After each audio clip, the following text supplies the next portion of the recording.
We lost one of the good ones this week, folks, so let's remember him together. It's time to say goodbye to James Earl Jones.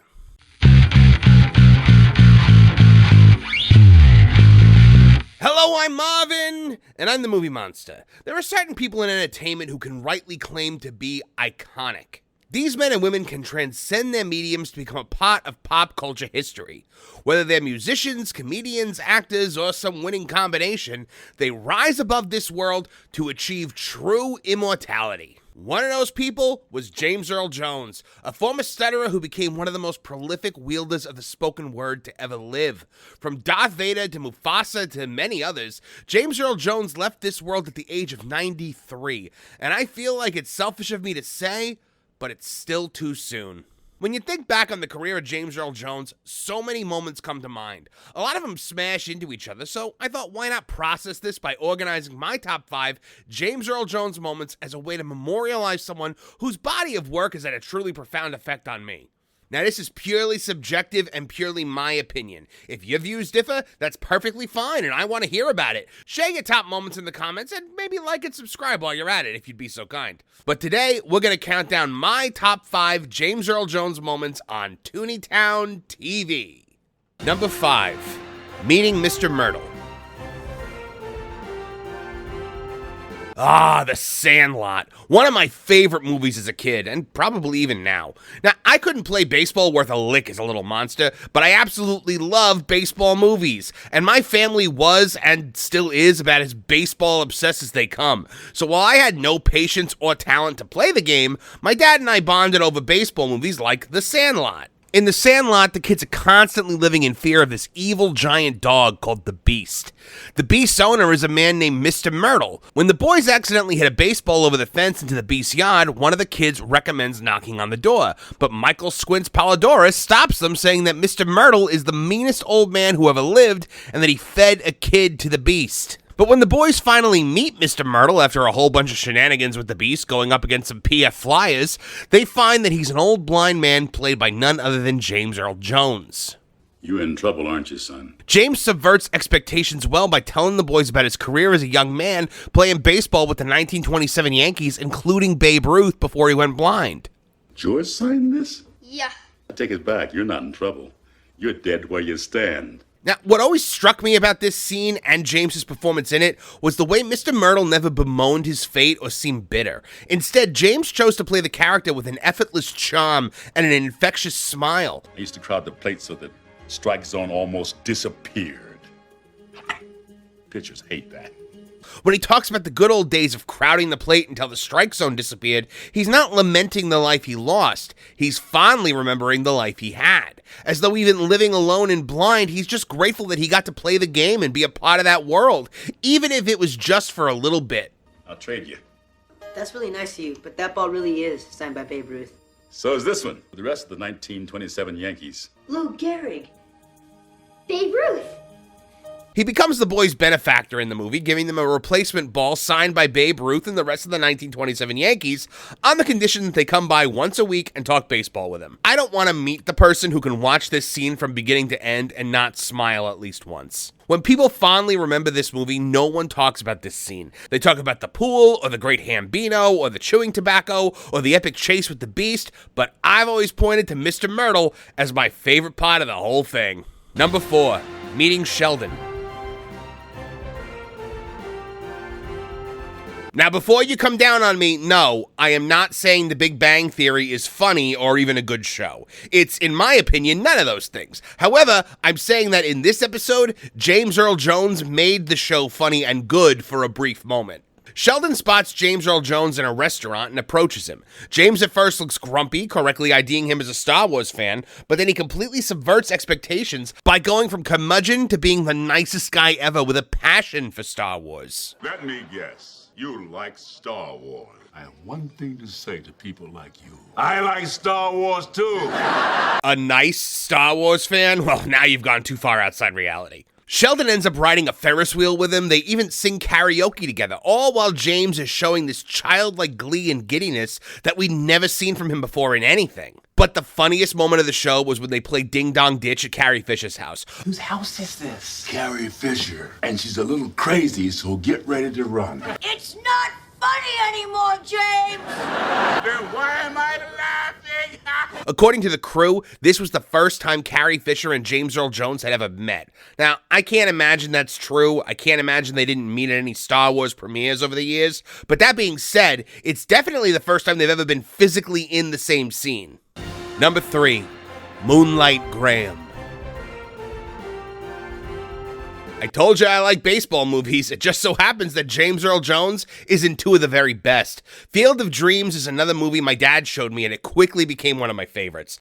James played the role of author Terence Mann in this one, and Kevin Costner's character of Ray seeks him out at the behest of the "if you build it, he will come" voice. Now, this is, in my opinion, the single greatest baseball movie of all time. Not solely because of James, but James Earl Jones certainly adds to it. People will come, Ray. They'll arrive at your door as innocent as children, longing for the past. The thing I think a lot of people take away from his performance here is the "people will come" Ray speech at the end. It's the climax of the movie, and it's a brilliant monologue expertly delivered. They'll pass over the money without even thinking about it.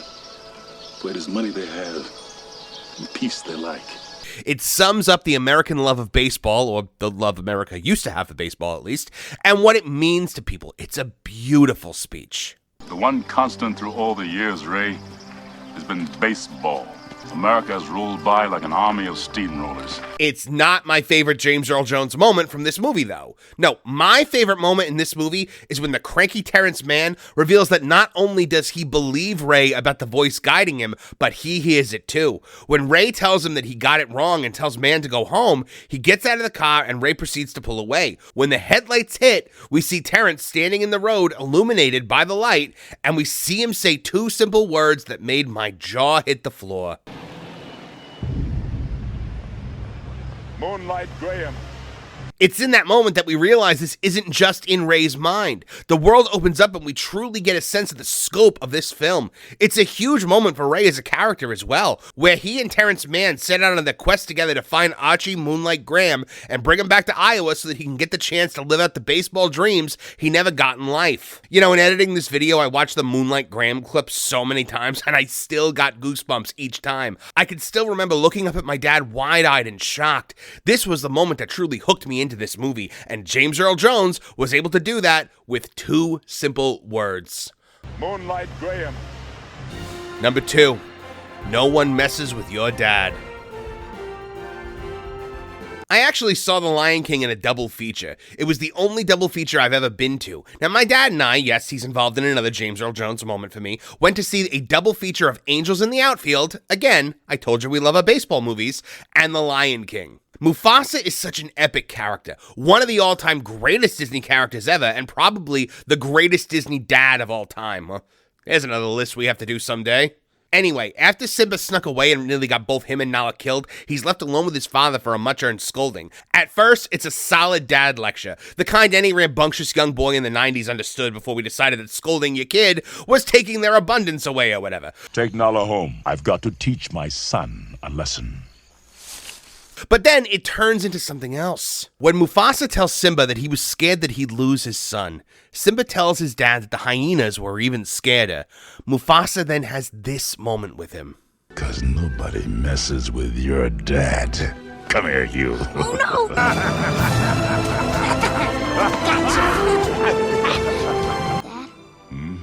We're pals, right? Right. James Earl Jones transforms in this moment, and we see the brave, stoic, tough-as-nails Mufasa relax with his son and laugh and play with him. It was a moment as a kid sitting there with my dad that I could relate to. Of course, I was then horrified a few minutes later when Mufasa died a horrific death. This moment all came from the quality performances delivered by James Earl Jones and Jonathan Taylor Thomas. This moment was, of course, not even close to duplicated in the soulless live-action remake that was 100% animated, despite James returning to the role as Mufasa. This movie just lacked the expressive heart of the original animated classic, but James Earl Jones was far and away the best thing about that one. And don't get me started on this cash grab Mufasa prequel coming later this year. Ugh, I hope Sonic 3 Spin Dash is all over it. All right, I think we all know what the next one is. Number 1, I Am Your Father. Come on. Is there any more iconic James Earl Jones line? This was the original holy crap moment in movies. It was the biggest swerve in the history of swerves. Sure, just about everyone knows now that Darth Vader is Luke Skywalker's father. Spoiler alert, by the way. But when The Empire Strikes Back came out, no one suspected such a thing. Oh, and by the way, this won't be another story about me and my dad. My father has to this day never seen Star Wars, and that's something he's very proud of. I never understood that, but then after I saw The Acolyte, I called him and said, "Hey, I get it now." You are beaten. It is useless to resist. I've always wished that I could go back in time and wipe my memory of this movie to experience this moment and actually be surprised by it. By the time I saw Star Wars, I already knew this twist was coming. It was Pop Culture 101, and I was well-versed even as a kid. What always fascinated me was that James, Mark Hamill, and director Irvin Kershner were the only ones who knew. David Prowse actually said Obi-Wan killed your father in the live-action filming. The secret was kept so close to the chest, and that was why it worked. It had to be the grandest reveal in the history of cinema, and if you want an announcement made with gravitas, you send James Earl Jones. Don't let yourself be destroyed as Obi-Wan did. Luke is battered and beaten. He's flown off half-cocked and gotten himself into a fight that he was woefully unprepared for. Darth Vader whoops Luke, and even in the beginning when Luke gets a few shots in, it's clear that Vader's just toying with him. It's not until Vader gets serious and starts fighting for real that we got our first true sense of what a Dark Lord of the Sith is capable of. After cutting off Luke's hand, disarming him, literally, he calls out to the young man to join him. He offers to complete Luke's training. When Luke says he'll never join Vader, he responds with what I think is just as iconic of a line as the reveal. If you only knew the power of the dark side. James delivers that line with a reverence for the power, almost a longing for it. He then brings up Luke's father, which to the audience feels like he's twisting the knife, because as far as we know, Vader betrayed and murdered Luke's father. Luke tells him as much, and then it happens. No, I am your father. So often misquoted as Luke, I am your father, the line is actually no, I am your father. It's 4 simple words that change literally everything everyone knew about Star Wars. No.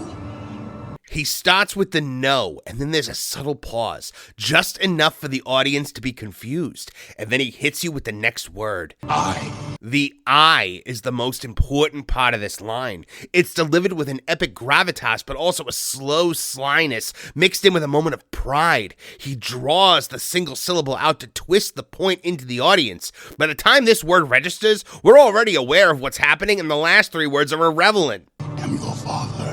I imagine packed theaters gasping and patrons looking at one another in shock. I've always imagined people shaking their heads and denying it, believing that something so terrible couldn't be true. James himself didn't believe it. He said that when he read that in the script, he said, he's lying, because this was so unbelievable. Now it's essentially a cliche trope, but back then this was an important moment for not just Star Wars, but the entire cinema world as a whole. And it wouldn't be that way if it wasn't delivered by James Earl Jones. Oh, man, I need to hear that clip one more time. If you only knew the power of 1. Wait, what? The power of 2. No. The power of many. No!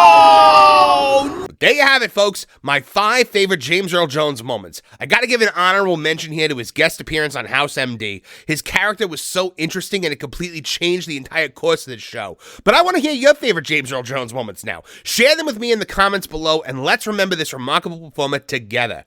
While James may have played many roles over the years, I gotta echo George Lucas's sentiment that the most important role of all was that of husband and father. And from what I've heard, he was a total family man and a model man in general. My thoughts, prayers, and sympathies are with his family as they mourn and celebrate his life. Thanks for joining us for a different kind of video today, and a special thanks to our channel members who'll be receiving exclusive content and live streams this week. Join today and become a part of the Tooneytown family. And please join us on Thursday nights for Tooney Talk TV, our live stream pop culture podcast where you can make your voice heard as part of the Tooneytown community. And if you liked what you saw here today, please like, share, and subscribe. Click the bell icon to get notified of new videos as they drop. From all of us here at the Tooneytown channels, I'm Marvin the Movie Monster. Now get out of here!